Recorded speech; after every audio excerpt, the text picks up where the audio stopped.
Strange in X-Files Rewatch podcast. I'm Nick. And I'm Kim. And we're both from COVID. Yeah, sadly that meant we didn't get to go to the event at the Science Museum in London at the weekend, which we're a bit bummed out about. Yeah, instead we got to spend it here in quarantine. Hooray! Yay. But anyone who did make it there, hopefully had a very nice time and, hopefully learned something interesting. It looked good in the pictures I've seen people posting on Twitter. Oh, that's good. But I believe we have some more news about FileFest, which is shaping up to be like the big X-Files thing for this year. Yeah, we've mentioned FileFest a few times now. It takes place on September the 8th to the 10th, and it's going to be at the Mall of America, which is in Bloomington, Minnesota. MN, yeah. Yep. Sorry, we're English. We don't know your state acronyms, I'm afraid. But yeah, throughout the week they've been announcing even more guests for it. Really am jealous that we can't go to it. It does sound like it's going to be fantastic. So starting with the ones that we haven't told you about previously, R.W. Goodwin is a writer-director. He's going to be in attendance. He's the chap who wrote the Erlenmeyer Flask. You've also got John Shiban, who's another writer-director from the series. I believe he was responsible for writing The Walk and Badlar, amongst others. You've got Michael Horse, who played the detective in Shapes. He's also possibly better known for being in Twin Peaks. In fact, we've got the most tenuous connection to get Michael Horse in. Michael Horse is awesome. He is, but he's not really relevant to the X-Files. Twin Peaks, mash the Twin Peaks and X-Files conventions together, and yeah, sure. You've also got one of my personal favourites. You've got the Enigma, who played the Conundrum in Humbug. Coming up in a few weeks' time. In fact, that might be next week. Yeah, I think it's next week. It's a really great episode, and he plays a really memorable character, the heavily tattooed geek in that. Then you've got Glenn Morgan, a writer-director who really needs no introduction. He's part of the Morgan-Wong partnership, who wrote a load of the episodes. You've also got Kristen Cloak, who is another popular writer of the series. Her most famous episode is The Field Where I Died. She also wrote RM9SBG93ZXJZ, which I wish I knew off by heart. I am reading that one written down. On top of that, you've got all the guests that I mentioned previously. So we've got Steve Railsbeck, that's Dwayne Barry. We've got Brendan Beiser, or Agent Pendrell. We've got Chris Carter, creator of the series, of course. Annabeth Gish, who played Monica Reyes. Nicholas Lee, who was Kryzik. Chris Owens, or Agent Spender. Frank Spotnitz, again, doesn't really need any introduction. Writer, producer, director of episodes, including, I think, Endgame that we're talking about today. He's first. Bruce Harwood, who's Byers of the Lone Gunman. And Pat Skipper, who's Bill Scully Jr. Larry Musa, who's a guest star on a number of episodes, but most memorably, he's Detective Manners. And finally, Dean Hagland, who's Langley of the Lone Gunman. Very cool. Yeah, as I say, I'm so jealous that we're here in the UK, really. That's going to be a fantastic event. But yeah, hope you have a fantastic time, though. There are more guests to be announced, apparently. I'll let you know if I hear of anyone else going. Okay, I think without any other news, we should probably head on to episode. Sure. So, first we have Endgame, directed by Rob Bowman and written by Frank Spotnitz. As noted, this is his first work on the X-Files, and will go on to be doing most of the conspiracy work from now on, for better or worse. Broadcast on the 17th of February 1995. Most of the guest stars in this episode were in the previous episode as well, so with the exception of Mrs. Mulder, who doesn't get to be in this episode. What a shame. She gets to be mentioned, but not actually in it.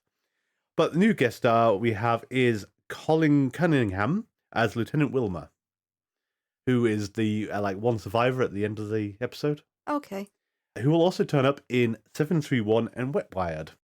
Oh, right. I think different characters. Well, 731 you can make an argument for. Wet Wired, that would be really weird. True. The episode doesn't pick up immediately where Colin left off. Instead, we start in a nuclear submarine patrolling the Beaufort Sea off the coast of Alaska, where it comes across a craft below the ice which is emitting a radio signal. The ship is ordered to fire upon the craft, but the craft then disables the sub using a high-pitched frequency, stranding it under the ice. Meanwhile, back at the motel room, Scully hangs up on Mulder and threatens the alien bounty hunter in disguise at gunpoint. Whereupon he starts to attack her and demands to know where he is. Mulder arrives shortly afterwards and finds the wrecked hotel room. Samantha explains the bounty hunter will set up a exchange for Scully. She explains the bounty hunter can be killed by piercing the base of his neck and explains about the toxic alien blood. Samantha also reveals that all the clones are the progeny of 2 alien settlers who work at abortion clinics to gain access to fetal tissue. This is a project that's been going on since the 1940s, but was unsanctioned, and that is why the alien bounty hunter is here to kill everyone. Skinner arrives to tell Mulder that the Gregors who Scully kept in captivity have all gone missing. Mulder then receives a call from Scully, who arranges the rendezvous with the alien bounty hunter in exchange for Samantha.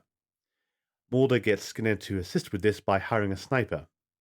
The exchange occurs, but when Samantha is in the alien bounty hunter's hands, he asks where she is, and Skinner's sniper takes a shot, but both Samantha and the alien bounty hunter fall into the river.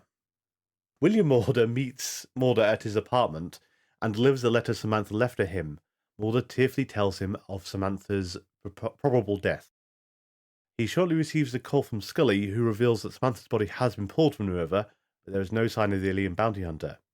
Minutes after being retrieved from the river, Samantha's body begins to corrode away in a similar fashion to that seen by the Gregors in the previous episode. The envelope Samantha left for Mulder directs him to an abortion clinic, where he meets another version of Samantha who introduces him to 3 further ones. They claim to know Samantha's real location and insist that one of them must be protected. Mulder tries to refuse, but an alarm is triggered at the abortion clinic, and the alien bounty hunter proceeds to knock Mulder out and presumably kill everyone else off screen. No trace of bodies is found in the aftermath. Mulder demands information on the alien bounty hunter's whereabouts from X, who refuses. When he has gone missing for a few days, Scully goes to Mulder's apartment to try and locate him, but finds a note from him saying not to follow him. She then tries to use the signal to get hold of X after going to Skinner for help. X pretends not to know who Scully is and refuses to give any information until Skinner beats him up. The two of them discover that Mulder has gone to a location in the Arctic Circle, and we soon learn that this is where the submarine surfaced from the beginning of the episode. Inside, Mulder finds a single surviving crewman who he refuses to believe his story of, who then reveals himself to be the alien bounty hunter. Mulder manages to injure the man and causes him to be exposed to the toxic blood. The alien bounty hunter dumps him outside after confirming that Samantha is still alive. Mulder is then rescued by search and rescue as the alien bounty hunter uses a submarine to return to his ship, and we loop around to the very start of Colony, where Mulder goes into flatline after being rescued from the ice. Scully successfully takes charge of the operation and insists that Mulder be cooled down rather than warmed up. The episode ends with Mulder's complete recovery, and he and Scully have a conversation where Mulder reveals that he now has a newfound faith to keep looking for the truth. So I think one thing about this episode is you can't trust aliens, apparently. Oh, you mean like you could previously? Well, I know we've got the whole, they're coming to Earth, they're abducting people, they're pretending to be other people, but apparently if you ask them any kind of straight question, they will lie and lie and lie. So Samantha was revealed to actually be a dupe the entire time and has been prepared explicitly to fool Mulder's family and Mulder. And she's completely irrelevant because the important Samantha is in the abortion clinic. And we don't know why. We don't know why that one's important either, because even she's not the true Samantha. No, and also she dies like 30 seconds afterwards. You don't see that she dies. I think the assumption is based on the fact that the alien bounty hunter seems to go back to his spaceship after this occurs. Well, in fact, he burst in and then there were no bodies recovered. And there's no one with him on the sub. Mm. But again, we've got that whole... It's probably good from a cryptic sense of we don't know what he's after, because it's at the start of Colony it was where is he, and in Endgame it's where is she. Who he's looking for, because presumably these aren't the progeny, the alien progeny they mentioned at the start. They seem to be hybrids, and if you take Samantha's story as true, they are hybridized for a specific purpose, although the fact that Samantha herself was also a clone kind of muddies this a little afterwards. Yeah. To be fair, to Mulder from now on, his paranoia level should be through the roof, because it's a case of you can't trust literally anyone around you, because they could all be a shape-shifting alien. But apparently they're prepared so well they can basically blend into your circumstances. I mean, the only reason Mulder seems to pick up that something's off with Samantha is she's not being as forthcoming as she could be about the alien bounty hunter. She's been kind of evasive on what he's doing, and that seems to clue him into there's something not being said. I personally don't think Mulder's necessarily distrusting of Samantha. He trusts who she is until the absolute last, until he sees half a dozen Samantha clones. Oh, true, but he's getting angry at her in his apartment before Skinner shows up. Is it angry at her or is it frustrated at the situation? It's not really It could be a aimed little at her. both, yeah. One thing is, the alien bounty shows up disguised as Mulder at the start of the episode. Yeah. At the end of Colony. And you could either say they've done some preparation, or he's managed to craft this Mulder persona off of the brief meeting he had as Ambrose Chapel to walk into Scully's room and be completely perfectly Mulder until the point where he just flips. But again, he's not perfectly Mulder. He doesn't do anything that's specific to Mulder. Other than look like him and say, "What do you mean, Scully? Obviously I am Mulder." I don't know. He doesn't give any evidence that would make you think, "Oh yes, that's Mulder beyond a shadow of a doubt." Actually, he does. Go on then, what does he do? Scully, it's me. Yeah, that doesn't count. Oh god, that's the most typical Mulder line of the series. I've noticed that Scully is saying the famous Mulder it's me line Yeah. more and more as we go on, but it's not like in your typical kind of body switch things or your typical clone story where you try to get him to say something that Mulder would never say or something like that. He doesn't say anything that's you would think that's definitely Mulder beyond a shadow of a doubt. Okay, but he's also not doing anything that would put him out of place of just commonplace interactions. I mean, I think there's a thing in Colony, when he kills all of the Grey Guys, he expressly sends the guy off to get coffee. And it's like that's a very sort of little mundane human touch. Just say, go and get me some coffee while I murder these 4 guys. Mm. But thinking about it with Mulder is the cliche of the way this works is that it would be something like he'd tell Scully how great she was and she'd realise Mulder would have never said that to me or something like that. You know, there's always that kind of cliche in there. That's true. The alien bounty hunter just looks like Mulder. He doesn't do anything personable or specific to Mulder.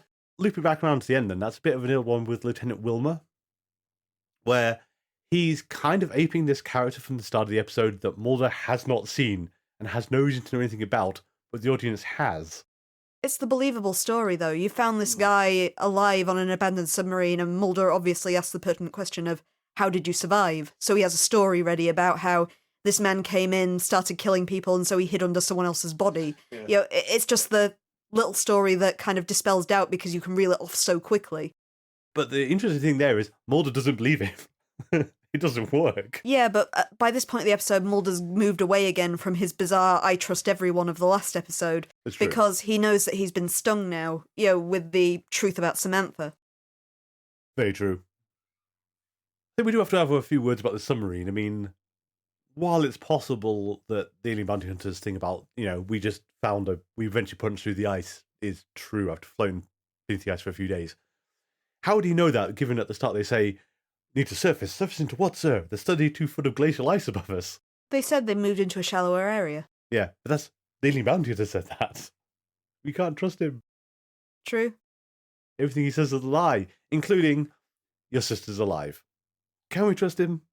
Can we? Well, we won't know at this stage. No. It was said with the intention of this episode is that they could never have given you Samantha back this early because it wouldn't have been satisfying. No, but then we also found out they said, I don't really consider this serious science fiction, which is, as you said, is like Margaret Atwood saying, I don't write science fiction. Like, Margaret, I'm afraid you do. Yeah, I think what they actually said was it was a thriller with sci-fi elements or something like that. It's like, yeah, I give you The Host and Tombs once again. Ghost in the Machine. Just all the flipping aliens. Yeah. Later on, Wet Wired and... Oh, I look forward to looking at first-person shooter and trying to argue this isn't sci-fi, personally. The one that has the AI virtual reality system. Yeah, but also magic. It's a great episode and I won't hear a bad word against it. It's magical technology. Anyway, we're not talking about it yet. We're talking about Colony. Endgame. So, Scully at least does see through the disguise very quickly. In part because Mulder is colder at the same time as he stood there in the room. Hell of a good job he did that. But also, Scully... There's a disconnect, isn't there, between what Scully experiences at the start of this episode and how Scully ends this episode. Because she's got her great speech about the beauty of scientific progress evidence-based investigations and all these sort of very high-minded science-focused things. And it's, Scully, you watched a man who looks exactly like your partner walk into your motel room, beat you up, hold you off the floor by your throat, throw you through a table. You may or may not have seen him shapeshift in front of you, but when you came to, you were certainly in a phone box with a guy you didn't know before who took your gun, who has to have been connected to the Mulder impersonator. How do you not believe that shapeshifters happen? It's not believe. She has to understand how it happened. You're missing the point a little there. Maybe a little bit, but she should still be more paranoid. It's the basis of this episode, and this is a really important episode in the Scully's character arc, is the fact that up until now, Scully didn't really believe in the conspiracy at all. Now she does. Because, as Scully puts it at the end, she has this really nice monologue at the end of the episode where she kind of explains that, Mulder's kind of take on the world is all based on belief, but Scully has to understand. It's not enough for her to see this, she has to know how it works, which summarises her quite nicely. True. She's seen this thing she can't explain, now she needs the explanation for it. It's curious then, she's religious though, isn't it? There's an interesting contradiction in her character there. I think we brought that up before on the show, is the fact that it feels like Mulder is so atheist and it doesn't really make sense for him. Yeah, I mean, it could be a deliberate contradiction in character. You have this facet to both of them that doesn't actually work. That doesn't make sense. Well, you have these weird contradictions in the fact that in science fields, people are doctors and yet they are still religious and things like that. We have a similar thing when I took philosophy at university, in the fact that a lot of philosophers are atheists. And it doesn't feel like, it feels like, some kind of belief and faith should go with the philosophy territory, but it doesn't work. And you kind of get the flip side in science of these really, really analytically minded people who are deeply religious. Yeah. You've mentioned Scully as Watson in the past. This is the Sherlock Holmes process of eliminating the impossible, isn't it? It's very true. Is that she's seen a man change his face. Now we have to kind of rule out any explanations that are not aliens before we can believe that it's aliens. Yeah, I mean, originally I was going to say she's got an excuse because the shot where he shifts from Mulder into the alien bounty hunter, there's a very good chance he's unconscious at that point. True. Where it falls apart is that when he's got a hostage, he's in alien bounty hunter form the whole time. So she has to either extrapolate there is a co-conspirator, and they found this Mulder dupe from somewhere, or they're both the same person. And then Samantha's body breaking down, which they should just get an explanation for, because she seems to focus more on that than the shapeshifting thing. It kind of ties in with Scully's plot arc from Colony, though, as well, because she stood in the goo previously and kind of analysed it. That's true. So this is more goo origins for her. Would it sort of make you a bit wary about trusting someone again after that, though? I think that from Pilot onwards, I would have stopped trusting people, to be honest. I know, but especially this one. So, like, you've watched Mulder walk into the room while Mulder's called you on the phone. That's got to be an existential crisis there. You're really kind of playing into the X-Files' tagline of trust no one now, because we know you absolutely can't. Yes.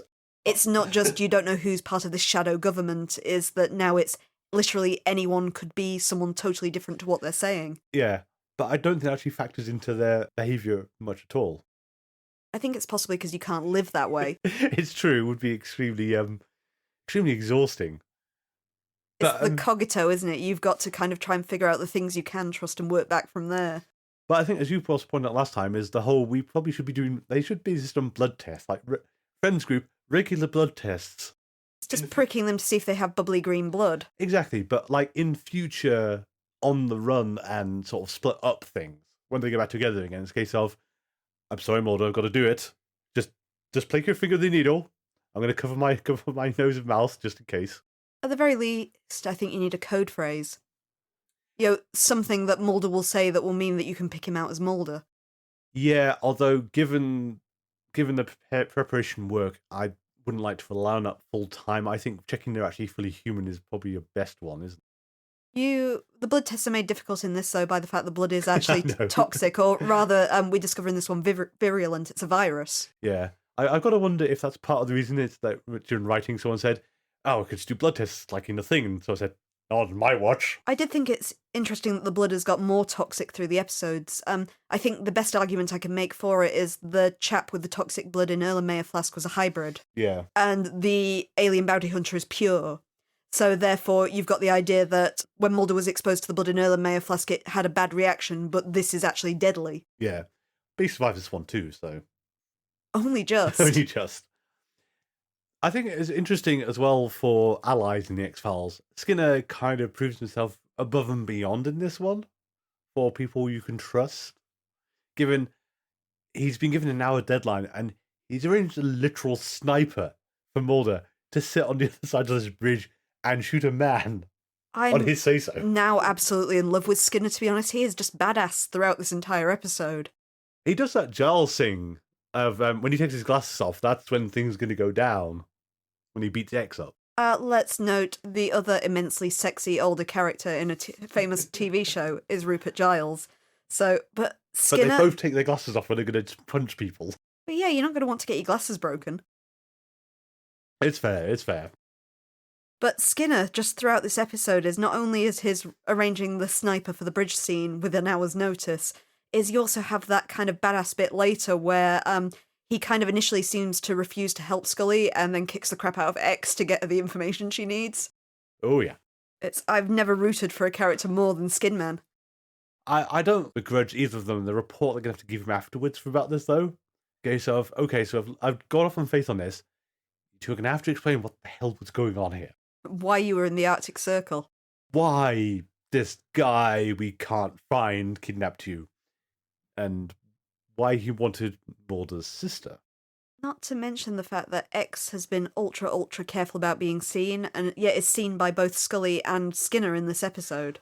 Yeah, and that's one of the biggest contradictions I thought in the episode.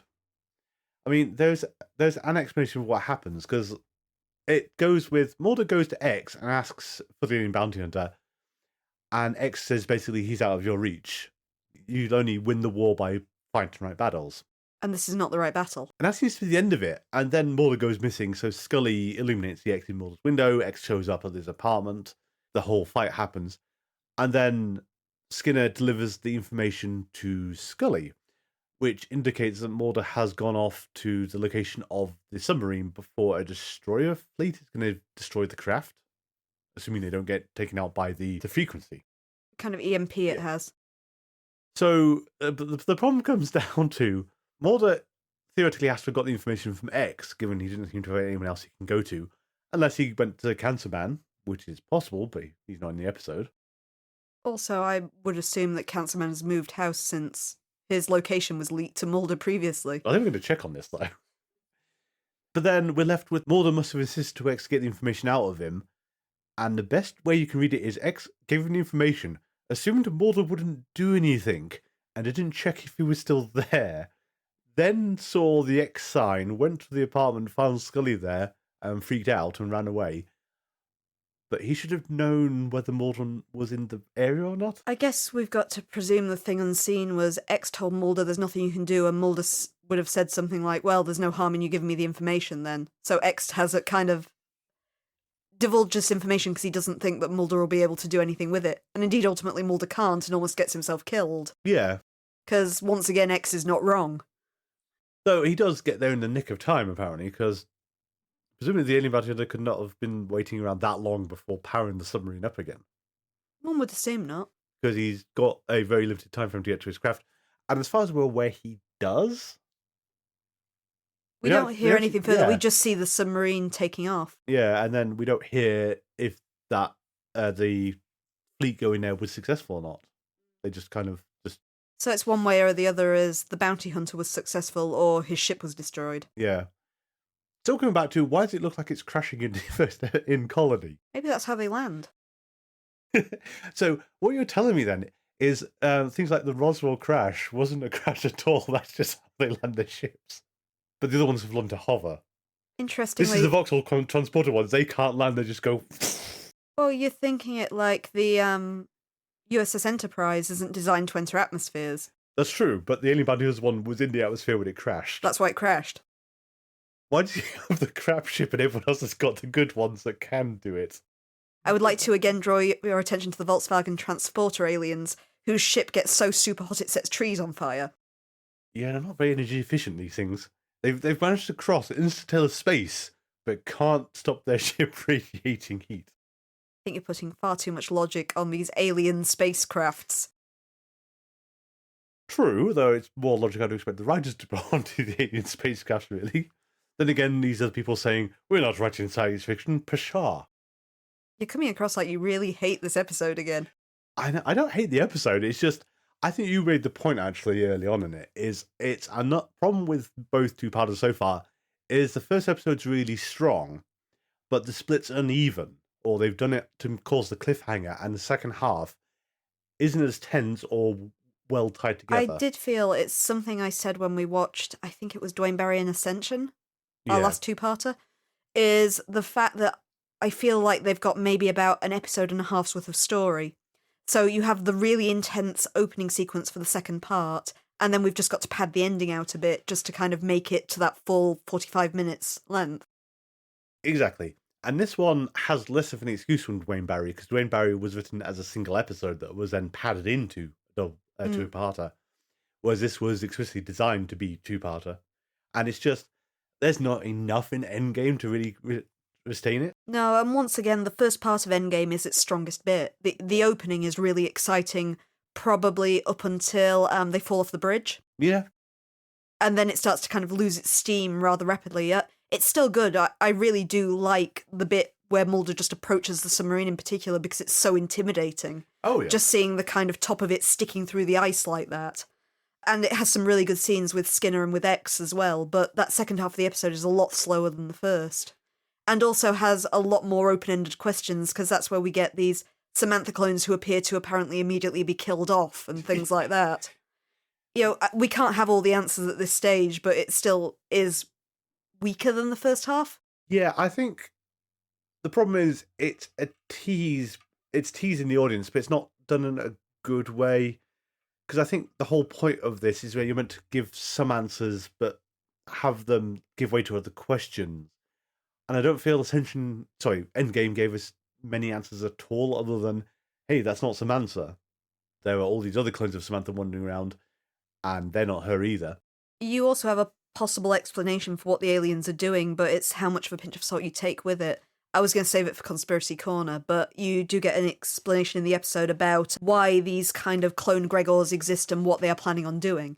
That's the only other thing we get within this episode, and again, immediately, because we then see all the other Samanthas and learn we can't necessarily trust Samantha, it's how much of that explanation is actually ultimately true.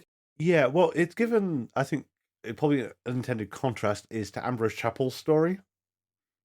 Where it's a case of, at first glance, it's plausible, but if you dig into it, it starts to fall apart. It also feels initially like it's Chapel's story told from a different perspective, but it's not entirely, it doesn't quite mesh with it. No. We do get a cryptic line from Samantha, which I'm not quite sure what to make of, which is the alien bounty hunter has different powers to normal, although what she's basing this off of is not clear.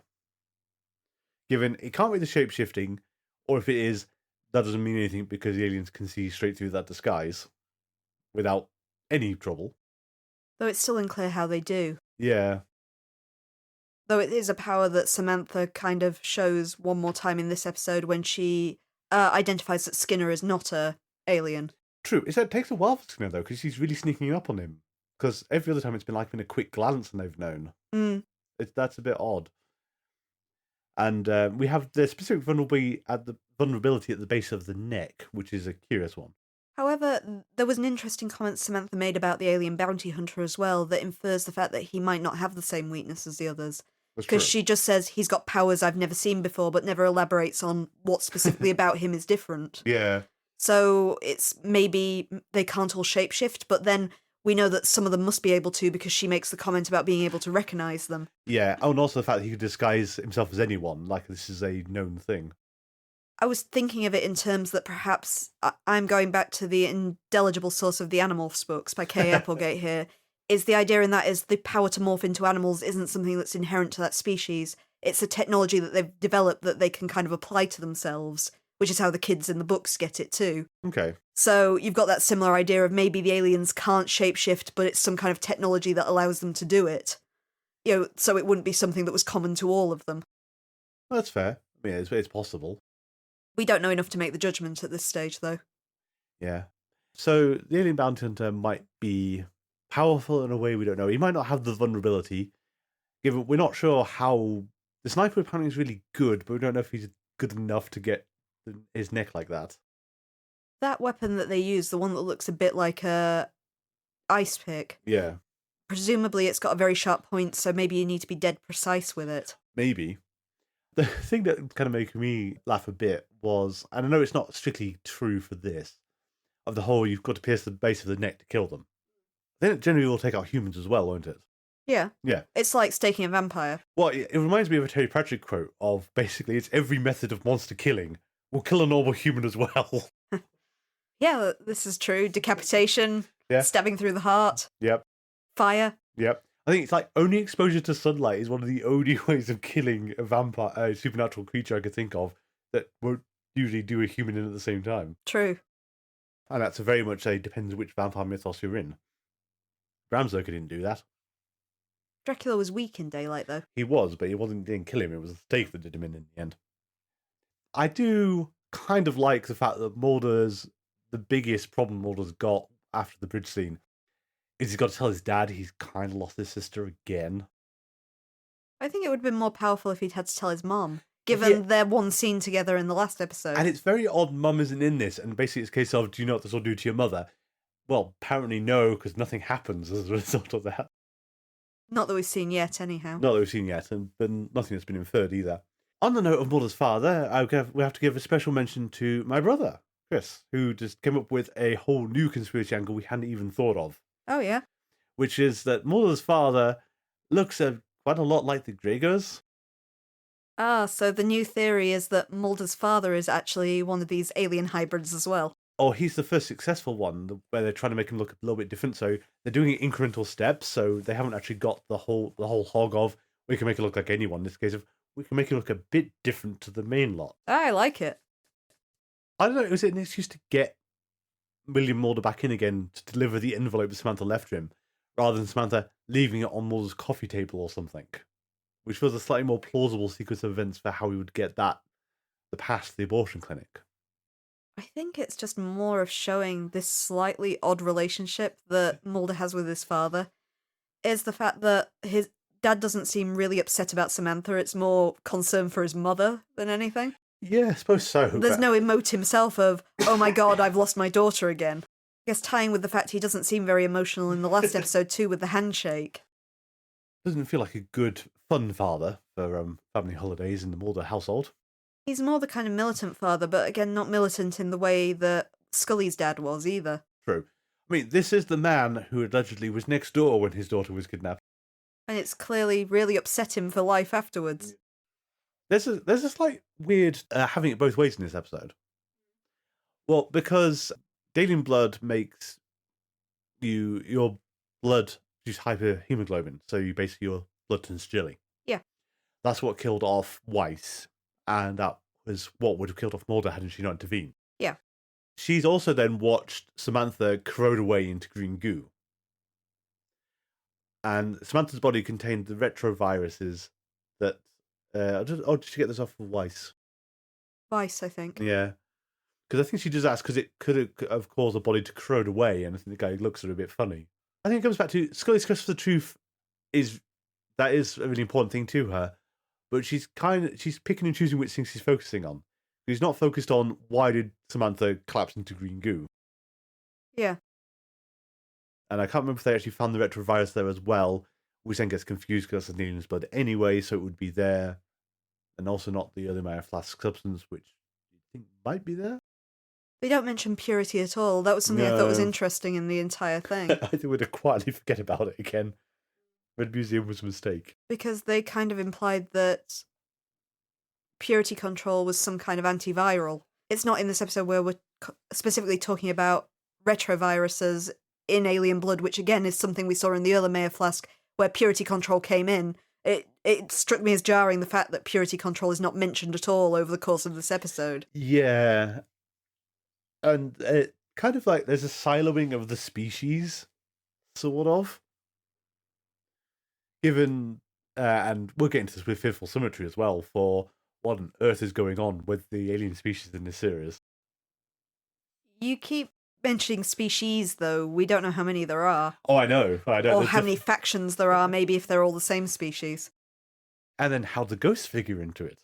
Yeah, we don't talk about space ghosts. But you did make the connection before is the fact that the shape-shifting aliens that the alien bounty hunter belong to don't seem to be the same as the kindred from Genderbender. No, it's a case of the alien bounty hunter worked by some intense up-to-the-minute anthropology. There's no way he could have operated It's that also well. the method of his shape-shifting, though, because it feels like the ones in Genderbender can just kind of flip gender. Yeah. Given that the one we see changing looks pretty similar in both his male and female forms, he can't just assume everyone's form. Yeah.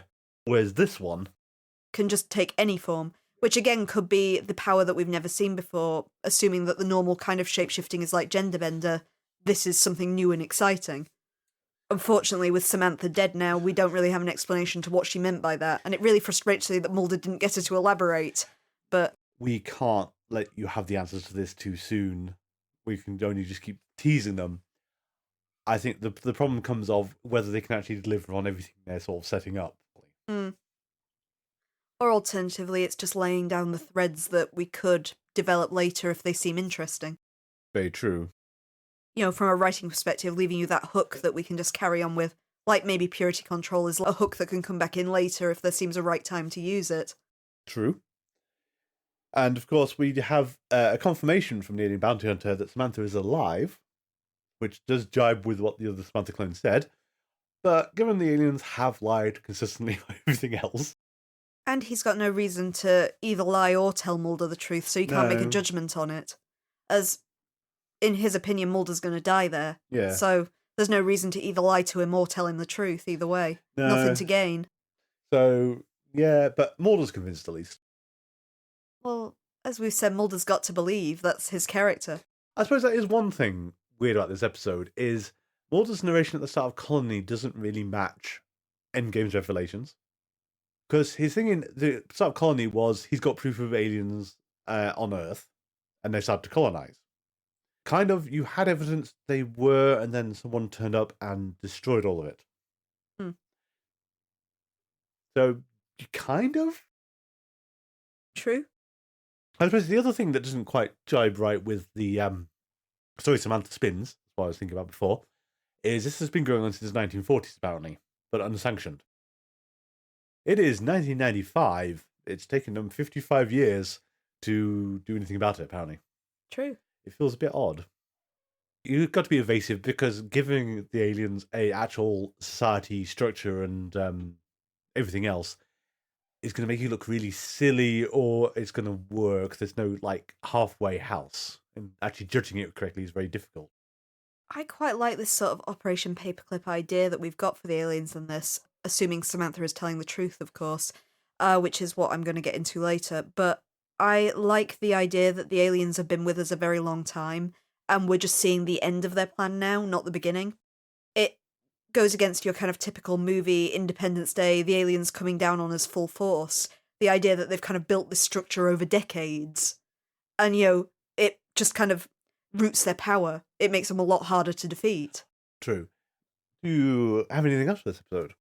In purely character development terms in this episode, I don't like Mulder making decisions for Scully.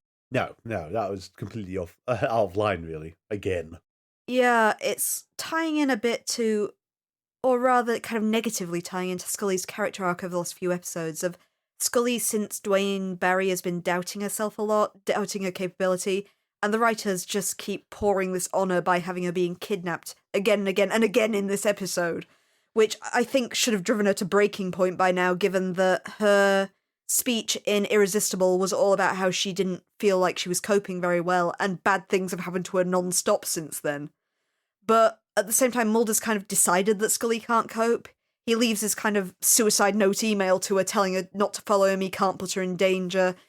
Everything throughout the episode is him trying to protect Scully, who... I don't know how much protection she actually needs. Scully holds her own agency really well in this episode. I mean, beyond being unable to get information out of X without Skinner's help, Scully does everything right throughout the course of the episode. She analyzes things correctly. She's not driven by this blind belief that Mulder seems to have gained. And ultimately, she saves his flipping life at the end. Which shows that Scully is not weak in any way, sense of the word, but Mulder does this kind of annoying male protector thing. Yeah, I wonder how much that is typical TV at the time thing. Or it's just narratively constraining of the whole she's got to show up at the right time to give them the right information. If she'd been with him in the sub, she'd be exposed to the same stuff and be insensible and then able to help cure him. It's weak reasoning. Plus, it's still the reducing how much Scully actually sees throughout the course of it. You can't have Scully see too much because it removes her role as a skeptic. It does. At some point, though, we're going to get into an overwhelming of, you've seen a bit too much now, Scully. I'm still going to go back to, once you've seen Tombs, I could believe anything. Yep. Once you see... Well, we often do excuses for the fetus in enema flask. But seeing the duplicate of Mulder walk into your motel room, that has to cause you to reconsider things. I think we can still apply doubt to that, personally. They could have had look-alike. The lighting wasn't very good in there. He looked a lot like him. She was very stressed. You could build a story in your mind about how you could have been mistaken. True. I think the only downside to that is that she at no point then points to another conspirator with the alien bounty hunter. Because she knows the guy who's got her in the car is not the person who walked into her motel room in that case. They have a completely different build as well. They're not similar in any way. So she knows the person who's holding her at gunpoint is not Mulder. So she would then say, I want an APB out for this guy who looks a lot like Mulder who was in my motel room. Because she seems to implicitly accept that connection there and then dismiss it as something to worry about. But the way Scully works with wanting proof as well is, when Scully says proof, she's a forensic scientist as well, is she would need to autopsy this man. And she would die. She would, but that would give you the proof. It's true. If she could take him apart and see how his musculature is different, a physical way that he's changed shape, that would be your evidence. But that's my point, though, is the fact that she must then assume there is another conspirator who has just run away without any comeuppance. Unless she believes the shapeshifting is happening. There has to be a third person. You bear in mind that Scully isn't not believing at this stage as well. As she will believe, but she needs the evidence of it. She's lacking that one step that she does need. I take your point. I think it's just the writers have fudged it for her. They've decided to just push all her focus one way when she should be split amongst a few different things. It's not that her ultimate goal isn't what she would do. It's just the whole, something weird happened in that motel room and I've not got to the bottom of it. But I shall. And that's just pushed aside because otherwise you get into a very complicated thing of how is she going to justify this in the meantime. And it means there needs to be another conspiracy. It's a milestone episode, though, particularly that scene is a milestone scene in Scully's character development. Because this is now not Scully denying the conspiracy, it's Scully will define this conspiracy and understand it in her own terms. She can't deny that it's not there at all anymore. True. Well, I think Erlenmeyer Flask was one of the first ones of that as well, wasn't it? I don't know. I still think you can't prove a lot in the Erlenmeyer Flask, and she doesn't wind up with the evidence in her hands to be able to prove it. I think this is a lot more damning this time. True, and, well, you say that, but we're going to hope we don't get Ridden Museum happening again, where basically her proof of this stuff is then revoked to being, yeah, all that revelation stuff was unproven. It might be this, but we can't prove it. Yeah, that's time will tell. Mm. Red Museum is just a problem of its own making. Okay, would you like to move... Actually, no. I don't think you would like to move along to Fearful Symmetry, but we have to. But we can also make fun of Fearful Symmetry, so that's fun too. Do I have to talk about Fearful Symmetry? I'm afraid you do. Look, you get Humbug next week. Yeah, I get Humbug next week. I'll keep that in mind. So, Fearful Symmetry was directed by James Whitmore Jr., written by Steve DeJarnam, and broadcast on the 24th of February 1995. The notable guest star is Lance Guest as Kyle Lang, who would be WAO guy number 1, rather than the other one who died. They're two-man operation, I don't know. They both die. They both die. The one who died first. His notable roles he's had in the past, though, were he was Jimmy in Halloween 2, the old Halloween 2. Okay, yep, I've got him. He's in The Last Starfighter. And he's in Jaws the Revenge as Michael Brody. Which one's the Revenge? Is that the second one? That's the... No, that's one with Michael Caine. Oh, okay. I think he might be the one who dies at the start. Okay. But I could be wrong because it's been very many years since I watched Jaws the Revenge. But But anyway, if you'd like to give us a synopsis of Fearful Symmetry. Our episode this time takes place in Fairfield, Idaho, where we see two janitors in a bank at night tidying up when they suddenly feel an earthquake-like rumbling and this invisible force slams down the street, causing a lot of damage and shattering the main windows.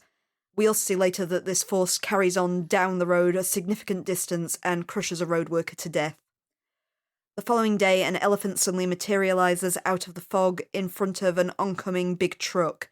The driver stops in time, but later the elephant collapses and dies of exhaustion over 40 miles away from where it originally disappeared the night before from Fairfield Zoo. Mulder and Scully are called onto the scene. It doesn't initially feel like it should be an X-File, however, CCTV and other witnesses kind of didn't pick out anything causing the damage. It was like it was done by something invisible, even though it's pretty clear to everyone that the elephant must have done it. They speak to Ed Meacham, who's an animal handler at the zoo. He recalls how they went to check the elephant's cage and found it empty but still locked up tight from the outside. He tells them they need to speak to his boss, who is Willa Ambrose, who tells the two agents that the zoo is in danger of closing. This is due to other animal disappearances and just a general lack of funding. She blames the decline in popularity of the zoo on an animal rights organisation called the WAO, whose leader is Kyle Lang. Mulder and Scully do interview Lang, who tells them a lot about how cruel the zoo is. Particularly Ed Meacham used to practice some really, really brutal kind of restrainment on the animals, particularly the big ones like the elephant, and also the fact that the enclosures and the holding cells are really, really too small for the animals that are kept in them. Lang also tells them that Willa Ambrose herself is currently being sued by the Malawi government over a lowland gorilla called Sophie. She took this gorilla from their country 10 years prior and is still looking after the gorilla. Mulder also contacts Frohickey and Byers, Langley refusing to appear on video link due to security reasons. The two lone gunmen tell them that Fairfield is known for the animal disappearances and also is a UFO hotspot. They also talk about Sophie the gorilla, who apparently is very well known for knowing hundreds of words in American Sign Language. Meanwhile, at night, Scully follows one of the WAO activists who's called Red. She sees Red sneak inside the zoo and runs into Meacham and notifies him of this. Meanwhile, the activist attempts to film a tiger, but there is a bright flash of light and the tiger seemingly disappears. Almost instantly, the activist is mauled to death by an unseen force, which is caught on his night vision camera. When questioned, Lang denies any responsibility for this death, and Willa Ambrose introduces the agents to Sophie, who has been cowering in a cage. She'd been taken out of her main enclosure because she seemed inexplicably terrified, and when questioned about it, she just keeps repeating "light afraid." Scully and Willa together perform a necropsy on the elephant. They reveal that it was pregnant, which is impossible since it's the only elephant that they own at the zoo. The tiger also reappears somewhere nearby at a construction site. Ambrose tries to capture it peacefully with a tranquilizer gun, however when she's attacked by the creature, it's shot dead by Meacham. Once again, Scully autopsies the animal and discovers the tiger had also recently been pregnant. Again, impossible. Mulder begins to build a theory based on this that the aliens are impregnating all the female endangered animals at the zoo to create a kind of Noah's Ark of their own. Mulder also thinks that Sophie's fear is due to the fact that she is also pregnant. Drawings that the gorilla has created show that she was once really, really keen to have a baby of her own, but seems to have gone off the idea. Mulder confirms his suspicion when Sophie is spoken to and makes the signs for baby go flying light. Evidently from this, the gorilla is afraid that whatever this thing in the light is going to steal her baby like it has the other animals. Due to the ongoing deaths and animal escapes, Ambrose is ordered to release Sophie into protective custody, presumably to be sent back to Malawi. Ambrose is terrified of this and believes that Sophie will die in captivity. She goes to seek help from Lang, who is revealed to be her former boyfriend, but Lang believes that the government is doing the right thing and Sophie needs to be allowed to return to the wild. Lang later goes to see Ambrose at the warehouse where Sophie is being prepared for shipping. He finds her cage is empty and then is mysteriously killed by a falling crate. Scully, on investigating, discovers that Lang was actually struck by a cattle prod and suspects that Ambrose is the one who killed him, but she tells her that Meacham was responsible. Meacham is also responsible for kidnapping Sophie and taking her to another warehouse. helping out Ambrose because she had no one else to turn to. Mulder travels to this warehouse and confronts Meacham. However, Meacham locks Mulder in the room with Sophie, where the enraged gorilla attacks and nearly kills him. Mulder is only saved when a bright light appears and takes Sophie away. As Sophie vanishes, she manages to give Mulder a final message in sign language, which Ambrose later translates to "man save man." The following day, Ambrose and the agents are called to the highway where Sophie has been struck by a car and killed. Ambrose and Meacham are both charged with the manslaughter of Lang, but as the agents leave Idaho, Mulder realises that they have nothing but unanswered questions. In the ending narration, he believes that alien conservationists are behind all the events, and ultimately it will be up to man to save man. Thank you. This episode is a catastrophe. I'm gonna go on. I don't hate it as much as some other episodes, but yeah, it's a catastrophe. It's not the rock bottom of the worst list. It's not a good episode. And yeah, I would like to say now this episode has brought us 3 Firewalker and Red Museum so far. Yes. I don't think it's quite on that low end of the scale. No, but at the same time, I don't think we've had an episode before that singularly cannot commit to its opening premise so badly as this one. Our opening premise is Invisible Elephant. Yeah, and that's fine. And what makes it more confusing is we get Invisible Tiger in the middle. Yep. That they have on camera, on a night vision camera no less, so you can see exactly what is killing this man. And that gets dropped by the wayside because we do not care about that tape at all afterwards. That's also basically the last point of invisibility as well, because we don't get invisible Sophie. She's just hit by a car after she presumably rematerialized at the end. Yeah, but then Mulder sort of just jump from invisible creature to there's a problem returning them, so they get being shunted 4 miles southwest of the zoo. In the case of, what about the tiger? Because that was almost exactly in the right place. It was off by, what, a meter? It's a weird precision we haven't seen with the aliens either, because other characters like Max seem to have been returned to exactly where they should be when they're abducted. We don't get Max returned 4 miles away and invisible. No. Well, in fact, we haven't had this invisible thing happen at all. We've had invisible aliens, but not invisible abductees. But the alien motive, if Mulder's correct and we can only go by assumptions in this episode, kind of speaks to the fact that this might be a different lot. Yeah? I mean, we've seen Scully perhaps being impregnated, when she was abducted in some of the weird scenes there. But we haven't had this idea of aliens as conservationists. I mean, we haven't really had aliens interested in anthropology. We noted that in Genderbender. Exactly. As one feels like it should connect back to cattle mutilation to a certain degree as well. We have mentioned cattle mutilations a few times as well, We have, such as Eve. But it doesn't come up in this episode, which would actually be kind of the more relevant area. Mm. Well, it was very out of place in Eve, to be fair, but this feels more like it's mutilation of a different kind because they're not actually killing the animals. No. They're impregnating them, stealing their babies, and then bringing them back to the wrong place. Yeah, and the whole reveal is aliens when the tiger's taken, because they seem to be using teleportation again.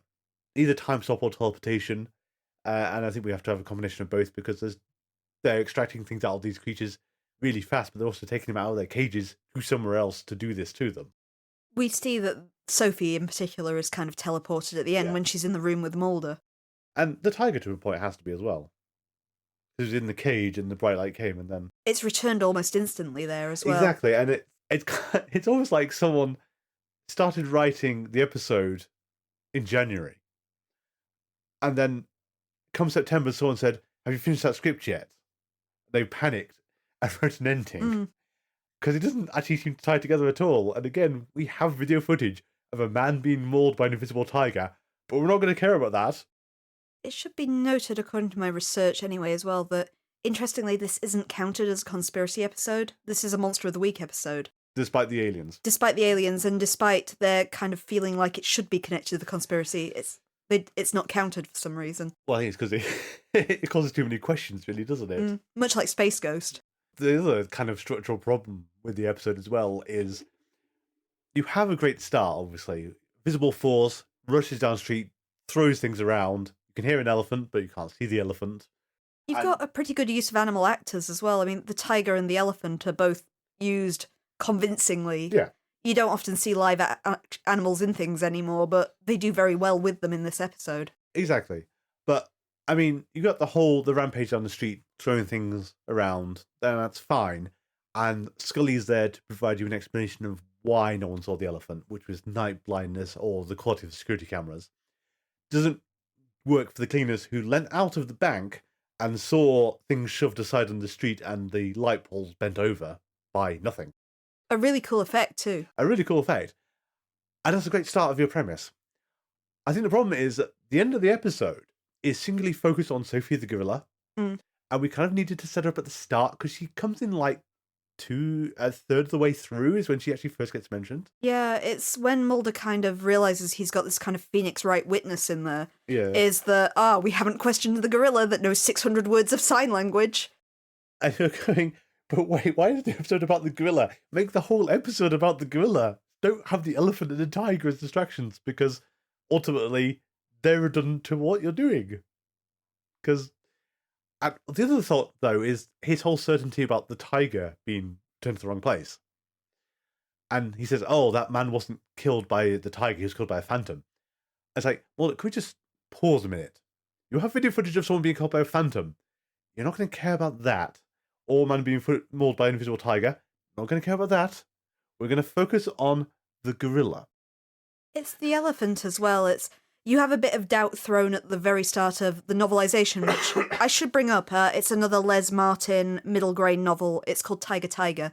Just taking another line from the William Blake poem for this one. But in Tiger Tiger, this time around, it's not totally different. But the start is kind of interesting because basically those two janitors see so flipping much in that opening. They witness everything. They know it's an invisible force. They can't tell anyone because they're illegal immigrants.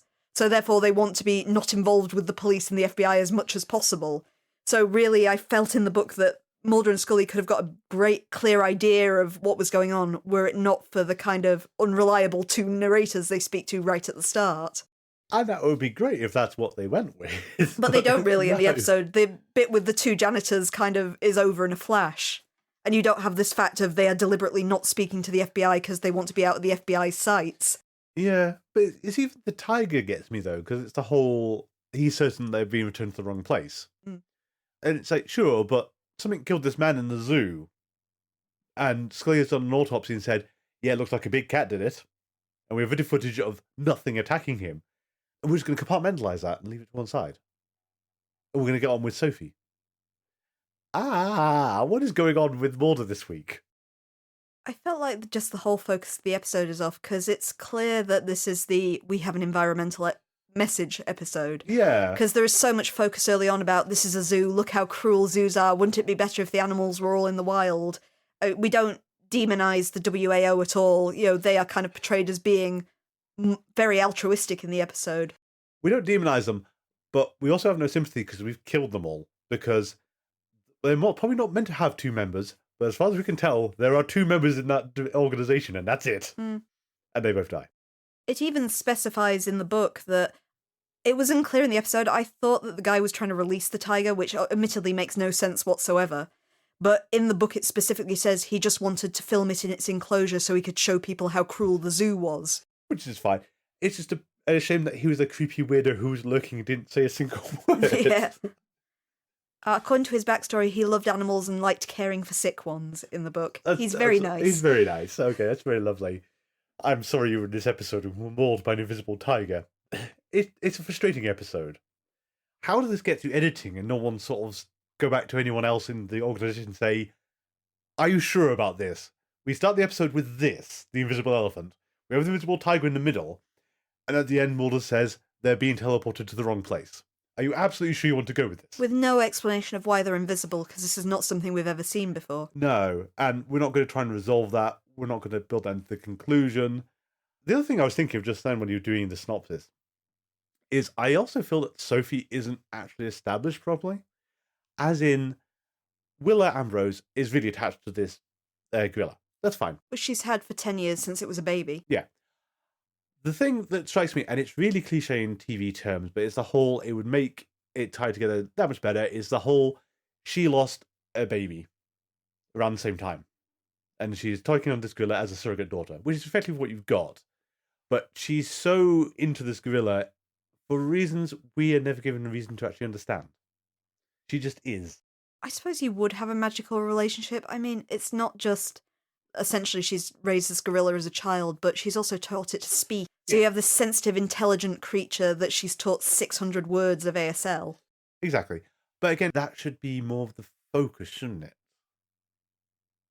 I mean, again, we're getting to the whole restriction of the episode, but Mulder has heard about this gorilla that knows 600 words of sign language and has normally been freely expressive, but something has changed recently, and now she's only saying the same thing over and over again. Light afraid. Yeah. And that's the draw to the case. Scrap the invisible elephant, scrap the invisible tiger, actually focus on Sophie, who, as far as I can tell, was the point of the episode. And That's a good point. And we've got this absolutely redundant big opening that's great, but has nothing to do with the second half. To be fair, the opening is the best part of the episode. It is. It is a really effective thing, when the elephant just appears out the mist in front of the truck. And, you're not sure where it's heading to then. You've seen this big, destructive, invisible force, and then elephant appears out of nowhere. It's great. Yeah, you don't know what's going on. And again, I'm still not getting it over. Mulder, you have footage of a man being mauled by an invisible tiger. How is this not catnip to you? How are you not broadcasting this over the putative internet saying, oh my god, ghost attacked man or something? Man killed by ghost in zoo. Something. But they just drop it by the wayside. I don't get it. This man died, and no one cares. And you have perfect evidence of the supernatural there. Yeah. No, it's not... Because you could say, at first, I thought it was going to be, oh, it's a video camera. 90s video cameras, not great. It's a case of, no, it's not a vision camera. Yeah, you've got no excuse now. Man being mauled by an invisible object. I guess it would be better still if it was a heat vision camera. Yeah, then you wouldn't actually get the mauled by invisible thing out of it. I suppose not. You're seeing that he's being absolutely flung around by this tiger. Yeah. Just, I don't understand what this episode was trying for. The environmental message is what we're trying to get across. As you were saying, it's we're trying to get across an environmental message, and basically we're giving Futurama fuel for a future comedy bit. Oh, with the striped biologist taunters, that one. Yeah, the fourth film where basically all the extinct species are being held in the huge thing. The Noah's Ark idea is a really popular idea in sci-fi. This idea, the fact that we are destroying our planet and there are aliens that aren't very happy about it and would try and save these endangered species, which is, to the best explanation we have of what's going on, must be what's happening in this episode, is for some reason these aliens are deliberately targeting endangered species and taking a baby. Again, we're going to have to say there are different factions and different species of aliens, because there's some weirdness going on here then. Well, one of the biggest things is you never see the craft in this episode, you just see the light. We've no idea what the craft is like. So this isn't the Volkswagen Transporter, this is something new, we would assume. Yeah, this isn't any of these types. But also, these lot don't have cloning. Because cloning an animal is not easier than cloning a human. Well, to be fair, could they be cloning the animal? Because they're incubating it inside another animal where there's no other male. Yeah. This is cloning. So, but hear me out here. Why not fly out to a zoo which has breeding pairs of animals, abduct both of them, clone both of them, then put them into a breeding program on your ship? Or I'll go a stage further. If they've got a breeding pair of animals, take the animals. I mean, that's the other part when you get down to it. It's a case of, what the hell are they doing? So, we're going to impregnate these zoo animals. And hang on. This is where I get really unstuck then, with the premise. Okay, so the whole point is, they're missing when they return the animals back to their cages. How'd they impregnate them in the first place? So they've got pinpoint accuracy when they're impregnating them, but returning them after taking the babies, case of, I just dumped them somewhere, I don't care. You've got to assume that they've got to be able to do these pregnancies like at warp speed as well, on the basis of, I think elephants in particular have a really long gestation period, and you'd like to think that, I know Meacham is supposed to be a bit crap, but Ambrose would have noticed that this elephant was pregnant otherwise. And I think that's the other part, where it falls apart, is, so the aliens impregnate these creatures with pinpoint accuracy, but return them fine. No one notices they're carrying pregnancies, because they apparently take them out before any external symptoms are indicated. But it does infer from the autopsy that they go through the full pregnancy. Yeah, and then they kidnap the creature, take the baby out, and then miss on returning home, and also turn them invisible. But isn't it though? Because there should be two stages of invisibility. There should be the animals got out and went invisible when they were impregnated, and then again when they're taking the fetus away. So what is going on? I love it when you put it in sequence like that. It just gets it across. It's bananas, isn't it? It's the case of, I'm sorry, either the aliens just don't care, or this is a stupidly written episode. Do the chief scientists do the first part, and then they have their sister's cousin, who they promised a job to in the lab, is the one who's responsible for bringing aliens back again. Sorry, the animals back again after they've taken the baby. Is that what we're looking at? You've got your equivalent of like Kirby and Frasier as the one who's in charge of bringing them back. For some reason, it's a case of, we've got the baby, we don't care anymore. Humans will just kill it anyway. Just shut up beside the road somewhere. It's fine. Do you want to turn the invisibility ray off? Do I pay you to ask me questions? I'm going to go a step further. I've had the Volkswagen transporter aliens who set things on fire with their poorly constructed spaceship. These are the frat boy aliens? This is the equivalent of cow tipping. So the science fiction have done their painstaking work. Now they've just come in and said, "Eh." It's the Spring break, woo! Our frat boys are cow tipping on Earth. These guys are turning tigers invisible and just putting them slightly outside their enclosures. This reminds me of, was it Community, where the prank they were going to pull on the dean was they were going to shuffle everything in his desk like a quarter of an inch to the left or something? Yeah. And I know the response to all this will be, you're taking the episode far too literal. It's because of, what am I meant to do with this? It's just ludicrous, and it gets more ludicrous the more you try and explain it. Yeah. I mean, you can just about skim by if you're going to take Mulder's ultimate conclusion of what's going on. You have to ignore the sting. You have to ignore invisible mauling. But sure, Mulder, yeah, they due to a quirk in the space-time continuum, they're not returning them to the correct spot. Fair enough. I'm going to go back to, how did they impregnate them in the first place then? Because the breeding in the zoo has never worked. Maybe that's why it's never worked, is that aliens... It is a UFO hotspot, as Byers says. It is, but then you get the elephant becomes the problem again, because the elephant has to have got pregnant. Somehow they've only got one of them. Mm. So the aliens have to have impregnated it. There's no way around that one.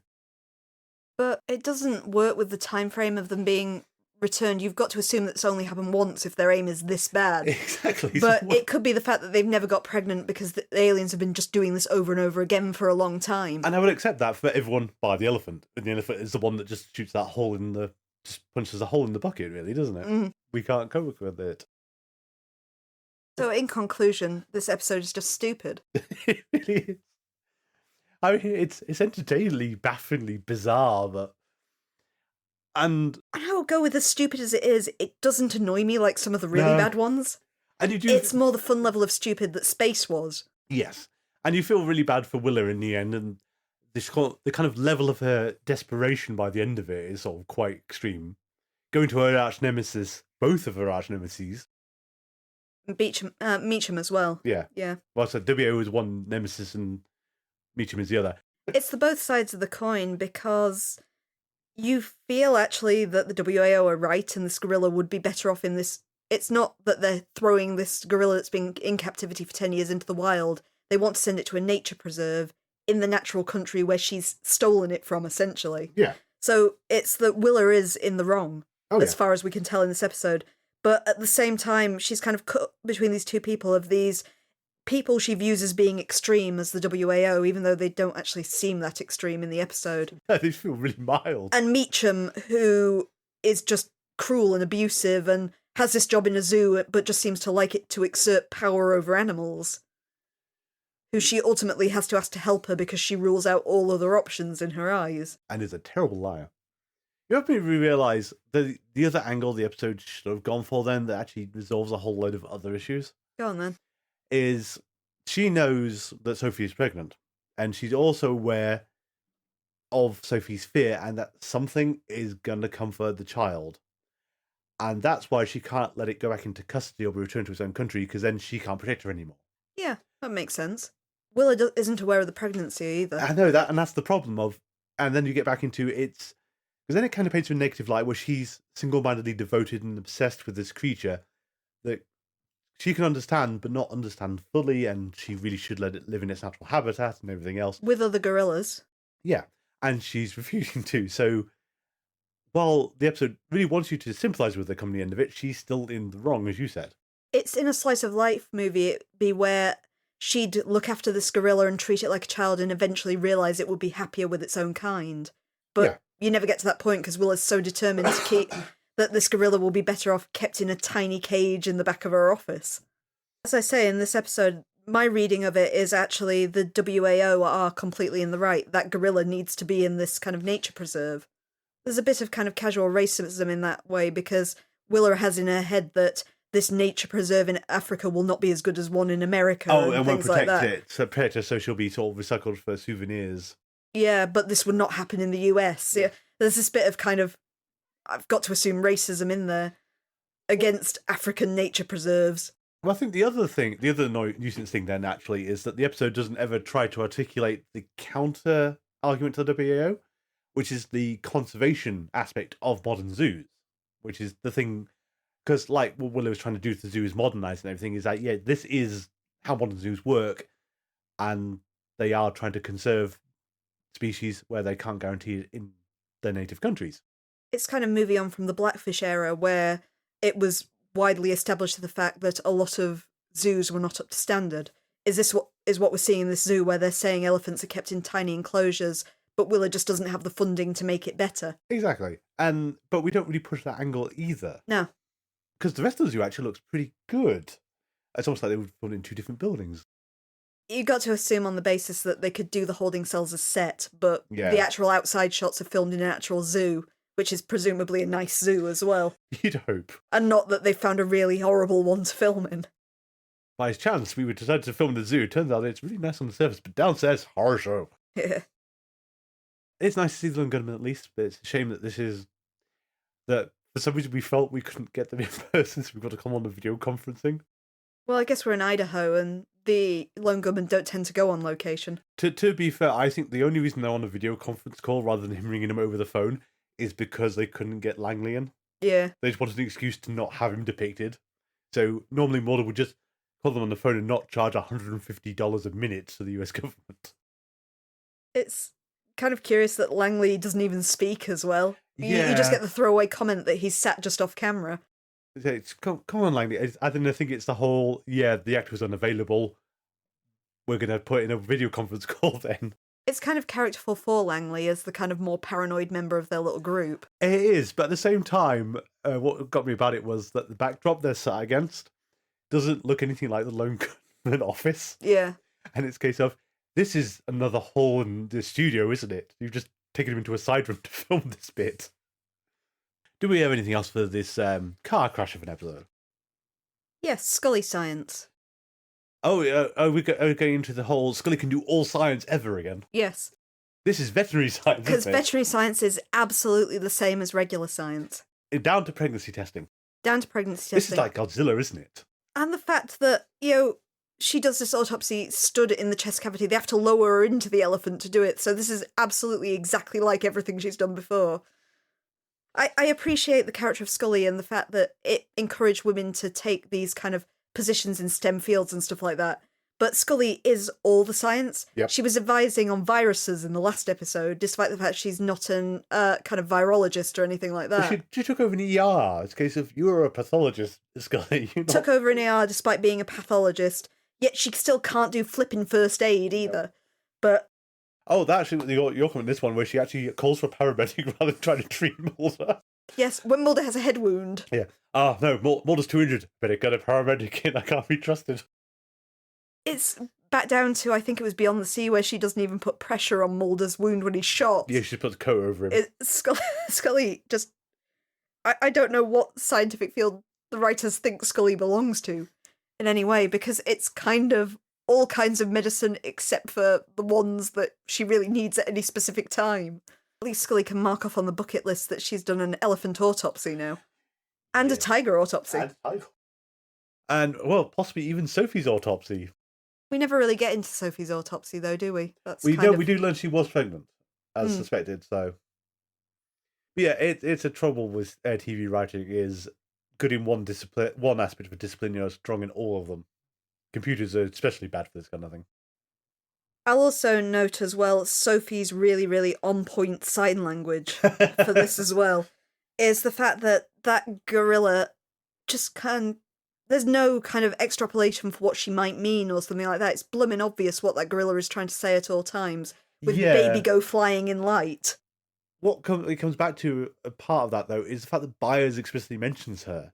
And it should be that the fact that he's heard about the gorilla should mean the gorilla is more special, or the gorilla is the product of a previous alien animal abduction or something. Go all out into the weirdness. Yeah. And it isn't. But yeah, the sign language, always very clear, always very obvious to the audience, who at no point unaware of what she's trying to get across. Except for Sophie's final, deeply philosophical message of man save man. And we can only extrapolate what man save man means. It seems likely, as Mulder says, that the message we're trying to get across is that ultimately men will have to be the one to take the reins and save mankind, which seems a bit philosophical for a gorilla. Yeah, I mean, I do have come up with an alternate one. Go on then. Which is Mulder save Mulder, because she refers to Mulder as man in previous conversations. True, so you're going with, we're referring to a specific man. Yeah, it's assigned to him, basically. It's a personal message for Mulder of, Mulder, you're going to have to save yourself. You're going to stop getting so injured like this. The aliens have said, just calm down, man. Though again, you can question the verity of what's been said, other than the fact that Mulder manages to sign this despite not knowing sign language. Is he's got a massive head wound at the time. Yeah, I mean, you could argue that he didn't see anything. Mm. You could have argued then that Admetium has faked the alien abduction. Yeah. But we don't. Could be. It does seem pretty apparent that what Mulder's seeing is accurate, but again, as usual, he's the only person who witnesses it, and he's very hurt at the time. He's just been mauled by a gorilla. Anything else for... No, I think I've bitched enough now. Yeah, that's fair. It's got like 5 interesting episodes in there, and it's the worst bits of all of them. That's probably a fair way of putting it. We're used to, at this point, of an X-Files premise absolutely not paying off with the ending. Mm. And sometimes extrapolate that through times, like Erlenmeyer Flask is our current. You have extraordinary scientific evidence, and when you get it back again, it's a case of, can't prove anything. What was season 1 about? You also see that the likes in the things like The Host and Firewalker as well, where we've got far more evidence and more should have been made of this. And Firewalker, I think, is going to be the other good example of your opening sting has almost nothing to do with the rest of the episode and is actually working like a... misdirect or like a Grindhouse movie. Because the whole point of the Grindhouse movies ultimately was you designed a poster that was alluring to people. Yeah. And whether the film matched up to that in any way was a debatable point, but it didn't matter because I'd got the money out of you at that point. True. And so I feel Firewalk is very much a case of, here is the poster, weird thing moving around in temperatures it shouldn't be able to. This episode's going to be about that. It's about this fungus thing that bursts out your throat. Ooh. And we stole this bit from Ice. And the disappointment, therefore, of Fearful Symmetry not being about invisible elephants. Yeah, and even when you bring the aliens into it, though, it's a case of, that's weird. I can go with that. I did not expect aliens to abduct animals and turn them invisible to be a thing. But if we're going to go with that, let's go with that. And then we don't. And again, Mulder, I'm never going to let this go. Mulder, you have a videotape of a man being mauled by an invisible tiger. I don't understand why this hasn't become your life. This is one of the best incontrovertible proofs of supernatural things. You are a few years before Hollywood can plausibly do this, because Fight Club would do a similar thing. Yeah. We will just note that Fearful Symmetry is not considered a conspiracy episode, but it's going to get an honourable mention. Not an honourable mention, it's about aliens and they're abducting things. It's not a conspiracy episode. Doesn't count. Not part of it. We've disowned it. You don't know that. It might be later on. Okay, anyway, we're going to go to Kim's Conspiracy Corner. We'll divide Conspiracy Corner in half this week because we are in disagreement about how much we can trust Fearful Symmetry as a conspiracy episode. So to start with what we've learnt from Endgame, as a continuation from Colony, we have actually learnt quite a lot about the alien colonists in this episode, though we can't be sure how much of it is true because it comes from some varying sources of reliability. Carrying on from what we learnt from the alien bounty hunter last time when he was in disguise as Chapel, we learn more from Samantha that the Gregors, as Chapel called them, now largely called the clone colonists, are kind of everywhere in the United States. They are identical and that's their weakness, but they've been placed kind of in key positions, which means that when the time is ripe for this, because they are in full understanding that mankind is eventually going to mess everything up and the colonists can take control, their work in medical fields is purely down to the fact that they are researching hybridization to remove their one flaw, which is the fact that they are all absolutely genetically identical. And this is something that they have relatively recently managed to succeed, so gradually they're going to become the dominant race. However, this group of colonists is not appreciated by the larger alien community at large, which is why the alien bounty hunter has come to destroy them. The alien bounty hunter and his lot believe that the fact that these guys are creating hybrids means that they're diluting their race, which is why the alien bounty hunters faction wants to just terminate this colony. We also learn that the alien bounty hunter is not a typical example of this race. Samantha does allude to the fact that he has powers she's never seen before, but we never really get into what that means, or if it's specific to his shapeshifting, or the fact that Samantha's not even sure that the kind of all-type ice pick weapon will even kill him. We know for a fact in this episode that it might not necessarily work because the sniper shot to his neck fails to kill him. We also see a little more of the capabilities of the alien spacecrafts. We don't know what kind of craft the alien bounty hunter has specifically when compared to the previous ones we've seen in the series. We know at the very least it can create a kind of electromagnetic pulse and it can last for a long time in very, very cold waters. Finally, we learn that the thing that the alien bounty hunter's blood does, that we previously saw kill Agent Vice, is actually a virus. It's very, very virulent, but it can be counteracted with keeping people's bodies at the right temperature so it doesn't activate while they get enough antivirals. So at least humans do have a cure against this, if it can be administered quickly and accurately enough. We don't know really how this virus connects with what we saw previously in the alien Maya flask. As we noted as we were discussing the episode, purity control isn't actually mentioned, which feels a bit like an oversight this time. But we feel that this should be kind of connected in there in some way. How it is remains to be seen, though. Then we've got Fearful Symmetry. Fearful Symmetry is unclear how it connects to anything. We are going to refer to these guys going forwards as the frat boy aliens.